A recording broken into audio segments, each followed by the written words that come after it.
मैं ससुर जी के सामने ही कपड़े बदल लेती थी क्योंकि मेरे ससुर देख नहीं सकते थे। मैं अपने ससुर को खुद ही नहलाती, अपने हाथ से खाना खिलाती, उनके कपड़े बदलती, लेकिन कभी ऐसा लगता जैसे वो मुझे घूर रहे हैं। एक दिन मेरे शौहर को ऑफिस से किसी काम से शहर से बाहर जाना पड़ा। एक दिन मैं बिना दुपट्टे ही के ससुर के कमरे में झाड़ू लगा रही थी जब ससुर ने मुझे पीछे से। मेरा नाम रुखसाना है।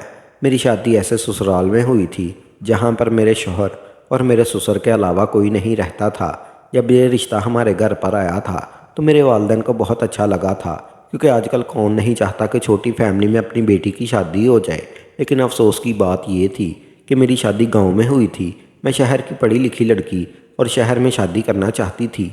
मेरी चाहत थी कि मेरी शादी किसी अमीर ख़ानदान के लड़के से हो। सुना था कि ये लड़का अच्छी नौकरी करता है, लेकिन मैं तो शहर के पढ़े लिखे लड़के से शादी करना चाहती थी, जबकि ये लड़का गांव का पढ़ा लिखा था। जब मेरे वालिदैन ने मुझे ये बताया ये लड़का बहुत अच्छा है और शहर में ही नौकरी करता है, लेकिन मैं ऐसे लड़के से भी शादी नहीं करना चाहती थी जो कुछ दिनों बाद ही मुझे छोड़कर शहर चला जाए और उसके बिना ही मुझे अपनी ज़िंदगी अकेले ससुराल में रहकर गुजारनी पड़े।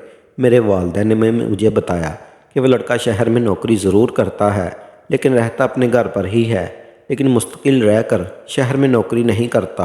वो अपनी गाड़ी से सुबह शहर की नौकरी करने के लिए रवाना हो जाता है और रात को अपने ऑफिस से घर आ जाता है। उसका मतलब ये था कि मुझे बड़ी आसानी हो जाती अगर मेरी शादी इस लड़के के साथ हो जाती। तो मुझे जब भी अपने मायके आना होता मैं इसके साथ आ जाती और रात को अपने घर को चली जाती। मुझे अपने वालिदैन से ज़्यादा दूर नहीं रहना पड़ता था। लड़का देखने में बहुत स्मार्ट था, पढ़ा लिखा था, फैमिली मेम्बर भी बहुत कम थे। सुना था कि गांव में इसका बहुत बड़ा मकान है और सिर्फ एक ससुर है जिनकी आंखों से नज़र नहीं आता। वो बेचारे अंधे हैं। बेटा अपनी मर्ज़ी से शादी कर रहा है क्योंकि वो चाहता है कि उसके वालिद की खिदमत करने के लिए घर में बहू आ जाए। जिस लड़के के साथ मेरी शादी होने वाली थी वो घर का इकलौता बेटा था। उसकी माँ तो काफ़ी साल पहले ही मर चुकी थी। घर में सिर्फ दो बाप बेटा ही रहते थे। सुना था काफ़ी सालों से इन लोगों ने एक मुस्तकिल नौकरानी रखी हुई थी और नौकरानी पिछले 4 महीने पहले नौकरी छोड़कर जा चुकी थी और तभी से इन दोनों को घर में काम की परेशानी होने लगी थी। भला वो कब तक नौकरानी के सहारे ज़िंदगी गुजार सकते थे। एक न एक दिन तो उनके बेटे को शादी करनी ही थी। ऐसा नहीं था कि मेरे ससुर शुरू से ही अंधे थे, क्योंकि उनकी आंखों की रोशनी लगभग 3 साल पहले ही गई। उनकी आंखों में मोतिया बनता पानी आ गया था और उन्हें अपनी बीमारी के बारे में वक़्त पर पता नहीं चल सका। धीरे धीरे उनकी आंखों की रोशनी चली गई और एक दिन ये हुआ कि उनकी आंखों की रोशनी पूरी तरह से जा चुकी थी और उनको दिखाई देना भी बंद हो गया था। ये रिश्ता अच्छा था, मेरे लिए इनकार की भी कोई वजह नहीं थी, इसलिए मेरी शादी बड़े ही सादे तरीके से इस लड़के के साथ हो गई थी। मैं अपने शौहर के साथ रुखसत होकर अपने ससुराल चली आई थी। शादी के पहले दिन गांव की सारी औरतों ने मेरा बहुत अच्छे तरीके से इस्तकबाल किया। मुझे चारपाई पर बिठाकर सभी लोगों ने गिफ्ट भी दिए थे। मुझे अपने ससुराल के गांव की शादी बहुत अच्छी लगी थी और यहाँ के रस्म और रवाज भी बहुत पसंद आए थे। यहाँ आने के बाद मैंने अपने ससुर जी को सलाम किया और इस तरह करते करते काफ़ी दिन गुजर गए। मैं अपने ससुर के सारे काम करती, उनके कपड़े भी बदलती, पास बैठकर उनकी सारी बातें सुनती। वो बहू बहू कहकर मेरे करीब आ जाते थे। मेरे ससुर बहुत अच्छे आदमी, उनकी आदत बहुत अच्छी थी, लेकिन जब मैं घर का काम करती और मेरी नज़र अपने ससुर पर जाती तो ऐसा लग रहा होता कि जैसे वो मुझे घूर रहे हैं, लेकिन फिर भी मुझे एहसास होता कि वो मुझे कैसे देख सकते हैं। उनकी आंखों की तो रोशनी ही नहीं, वो मुझे देखकर मुस्कुरा भी रहे होते। कभी मुझे ये बात भी बहुत अजीब लगती, वो मुझे क्यों देखे जा रहे हैं। हर बार मैं ये बात भूल जाती थी कि मेरे ससुर एक बूढ़े और अंधे आदमी हैं और अपनी आंखों से कुछ देख नहीं सकते। हर रोज़ हमारे घर अलग अलग तरीके से औरतें आती और थोड़ी देर मुझसे बातचीत करने के बाद चली जाती। मेरे ससुर का कहना था हमारे लोग बहुत प्यारे और मोहब्बत वाले लोग हैं। हमारे गांव में जब कोई नई नवेली दुल्हन आती तो यहाँ की औरतें उसे तरह तरह की बातें करने लग जाती। मेरे ससुर अपने कमरे से भी बाहर निकल कर नहीं आते थे। मैं कभी अपने ससुर को देखकर अपने दिल में शर्म ले आती थी, क्योंकि थे तो वो मेरे ससुर ही। ससुर तो वैसे भी बाप की तरह ही होते हैं। मुझे तो बस ऐसा ही लगता था जैसे मेरे ससुर सबके सामने मुझे घूरते रहते हैं। कभी कभी तो मैं अपने माथे पर बल्ब भी डालकर उनको घूरने लगती थी। मैं पागल हो गई थी। हर बार ये बात भूल जाती थी कि मेरे ससुर अंधे हैं, क्योंकि हमारे घर में कभी कोई ऐसा था ही नहीं। इसलिए मुझे ऐसे लोगों की आदत भी नहीं थी। ऐसा मेरे साथ पहली बार हो रहा था। मैं अपने अंधे ससुर के साथ रह रही थी। मेरे शौहर रूटीन के मुताबिक सुबह के टाइम ऑफिस जाने के लिए निकल जाते और सारा दिन मैं और मेरे ससुर घर में अकेले रहते। मैं शौहर ने शादी मुझे रात ही समझा दिया था, तुम्हें मेरे अब्बू का बहुत ख्याल रखना है। काफ़ी सालों से हमारे घर पर नौकरानी रह रही थी और वो अब्बू का बहुत ख्याल रखती थी, क्योंकि सुबह के टाइम पर मैं जॉब के लिए निकल जाता था। जब अब्बू जी की आंखों की रोशनी थी तो तब भी वो खेतों में काम करने के लिए चले जाते थे, लेकिन जब उनकी आंखों की रोशनी गई थी उन्होंने घर पर ही रहना शुरू कर दिया था। कुछ महीनों तक नौकरानी ने साथ दिया और उसके बाद वो नौकरानी भी छोड़कर चली गई। तब से हमारे घर पर बहुत ज़्यादा परेशानी हो गई थी। पड़ोस वाली आंटी आकर मेरे अब्बू के लिए खाना बनाया जाया करती थी, लेकिन फिर भी इस तरह कब तक किसी की मदद ले सकते थे। शादी की पहली रात शौहर ने मेरी बहुत तारीफ़ की थी और अपने शौहर से तारीफ़ सुनकर मैं बहुत खुश हुई। मैंने उन्हें भरोसा किया कि आप अब्बू का हमेशा ख्याल रखूँगी, उन्हें कभी किसी चीज़ की कमी नहीं होने दूँगी। सुबह सुबह जब मैं सोकर उठती तो सबसे पहले अपने ससुर जी के लिए नाश्ता बनाती, और एक दो दिन तो मेरे शौहर बाज़ार से भी नाश्ता लेकर आए थे। उन्होंने कहा कि अभी तुम नई नवेली दुल्हन हो, कुछ दिन तुम आराम करो, उसके बाद तुम्ही ने घर सारा काम करना और संभालना है। मैंने घर का सारा काम करना शुरू कर दिया था, क्योंकि इस घर में कोई औरत नहीं थी घर का काम करने के लिए। भला मेरे शौहर भी कब तक इस तरह से बाज़ार से खाना या फिर नाश्ता लेकर आते। एक न एक दिन तो मुझे यहाँ किचन संभालना ही था। मेरे ससुर भी कहते कि बहू एक दिन खाना बाज़ार से आ जाएगा, लेकिन मैंने कहा नहीं अब्बू जी, मैं ऐसी लड़की नहीं हूँ जो हमेशा आराम करती रहे। मैं अपनी ज़िम्मेदारी निभाना चाहती हूँ और घर को अपने कंधों पर चलाना चाहती हूँ। ये घर तो मुझे ही संभालना पड़ेगा। मेरी बात सुनकर मेरे ससुर और शौहर खुश हो गए। उन्होंने कहा हमें घर के लिए ऐसी ही लड़की चाहिए थी। मेरे शौहर कहने लगे कि तुम बहुत खूबसूरत नहीं बल्कि खूबसूरत होने के साथ समझदार भी हो। मैं नाश्ते के मेज़ पर नाश्ता लगा दिया और मेरे ससुर जी भी नाश्ता करने के लिए मेरे सामने ही बैठे हुए थे। उनके सामने बैठ गई, फिर उन्हें अपने हाथों से नाश्ता निकाल कर दिया। मेरे शौहर ने अब्बू जी को अपने हाथ से नाश्ता करवाया। मेरे शौहर भी मुझे देखकर मुस्कुरा रहे थे। मेरा शौहर जब घर पर आते तो सब कुछ अपने अब्बू के अपने हाथों से ही खिलाते। उन्होंने मुझसे कहा था अब अगली बार से मेरे पीछे मेरी ये जिम्मेदारी तुम निभाओगी। मैंने अपने शौहर से खुश होते हुए कहा जी जी क्यों नहीं, मैंने सारे घर की जिम्मेदारी खुद ही संभाल लूँगी। मुझे ऐसे लग रहा था जैसे मेरे सामने बैठकर मुझे घूर रहा है। अपने शौहर के जाने के बाद घर का काम करती तो अपने गले में दुपट्टा नहीं डालती थी। यही सोचती थी कि घर में कोई नहीं है, ससुर जी तो है, उन्हें दिखाई नहीं देता। इसलिए मैं घर में रहते हुए भी कभी काम करती रहती और अपने ससुर जी के सामने किसी भी हालत में चली जाती थी।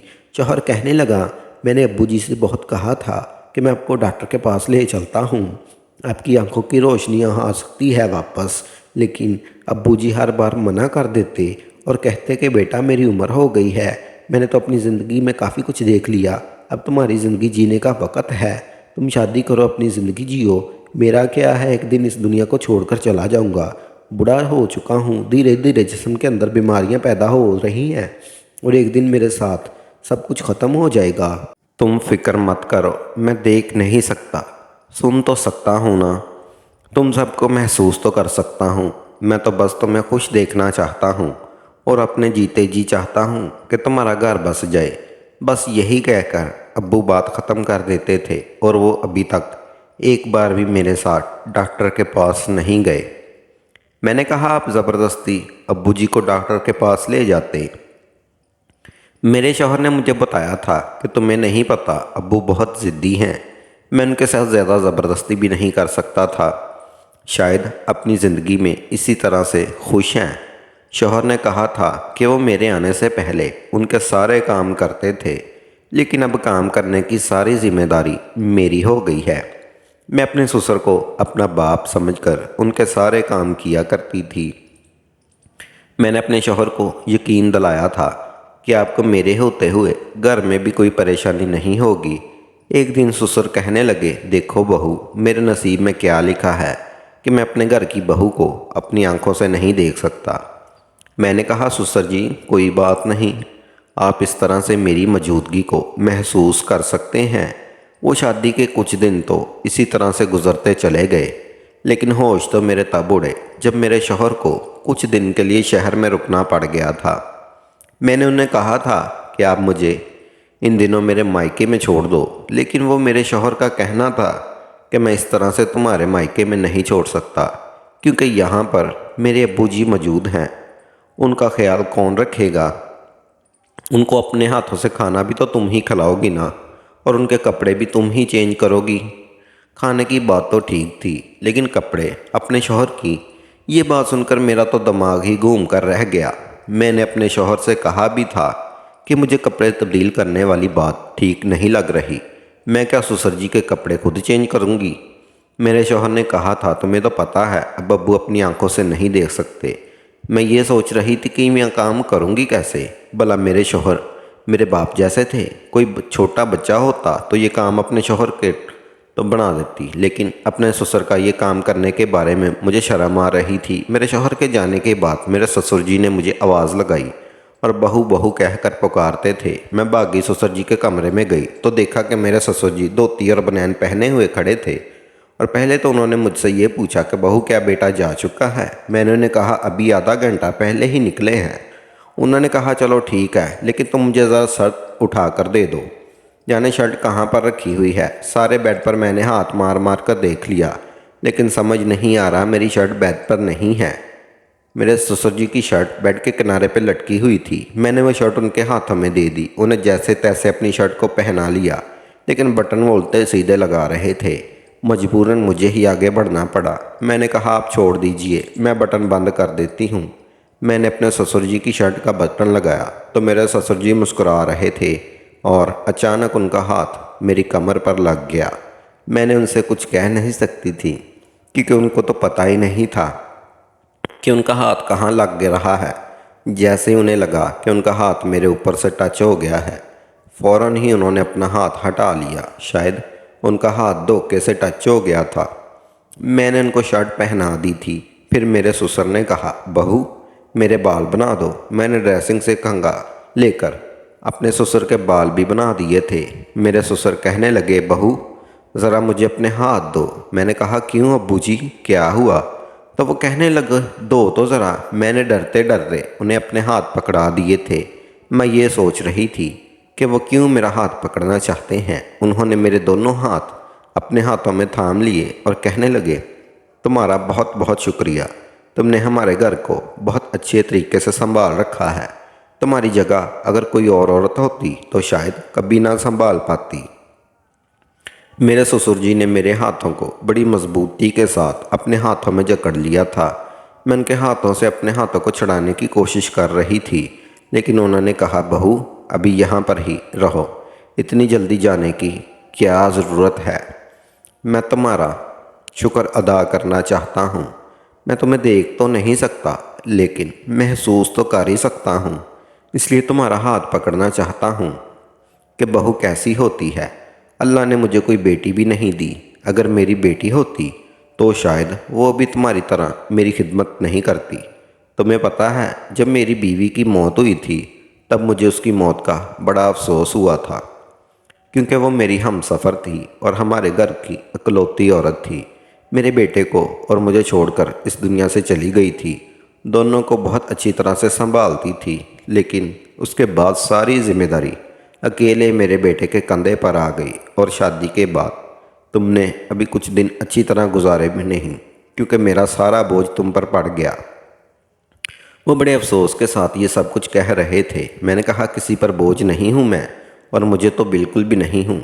मैं आपकी बेटी की तरह हूँ, आप मुझे अपनी बेटी ही समझो। मेरी बात सुनकर मुस्कुराने लगे थे। कहने लगे तुम बहुत अच्छी हो और मेरा कितना ख्याल रखती हो। लेकिन अभी उन्होंने मेरा हाथ बड़ी मजबूती के साथ पकड़ा हुआ था। मैंने उनसे कहा अब्बू जी मेरा हाथ छोड़ दीजिए, मुझे किचन में जाकर खाना बनाना है। मेरे ससुर ने मेरे हाथ छोड़ दिए और मैं फ़ौरन किचन में चली आई। जैसे जैसे वक्त गुजरता गया मेरे ससुर की हरकतें कुछ अजीब सी होने लगी थी। 3 महीने गुजर गए। मेरे ससुर के साथ मेरे बहुत ज़्यादा फ्री होने लगे। अब तो वो मुझे आवाज़ लगा कर कहते मुझे शर्ट पहना दो, बटन मुझसे ठीक बंद नहीं होते, और कभी कहते मेरे सर में मालिश कर दो और मेरी टांगें दबा दो, और कभी मुझसे अपने सर में तेल लगवाते। छोटे मोटे काम तो वो खुद भी कर सकते थे। शादी से पहले मुझे लगा था मेरे ससुराल में सिर्फ मेरे शौहर और मेरे ससुर हैं, तो मुझे घर में कोई काम ही नहीं करना होगा। लेकिन मैं तो अपने ससुर की वजह से गन चक्कर सी बनकर रह गई थी। बस मुझे काम ही काम होते थे, मुझे आराम करने का मौका ही नहीं मिलता था, क्योंकि मेरे ससुर जी के बहुत सारे काम होते थे।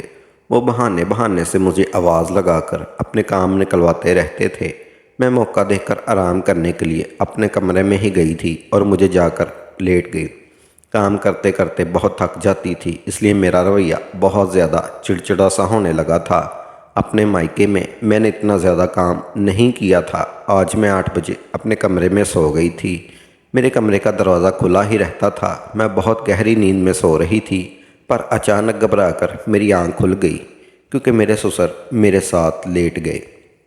मैंने कहा, अब्बू जी, ये क्या बदतमीज़ी है, और आपको अंधे हैं? वो कहने लगे, मैं अंधा नहीं हूँ, पहले दिन से ही तुम मुझे बहुत पसंद आ गई थी, इसीलिए बहाने बहाने से तुम्हें छूता था। फिर मेरे ससुर ने मुझे ज़ोर से पकड़ लिया और मेरी इज़्ज़त को तार तार कर दिया। मैं रोती चलाती रही, लेकिन ससुर ने मेरी एक ना सुनी और मेरी ज़िंदगी बर्बाद कर दी।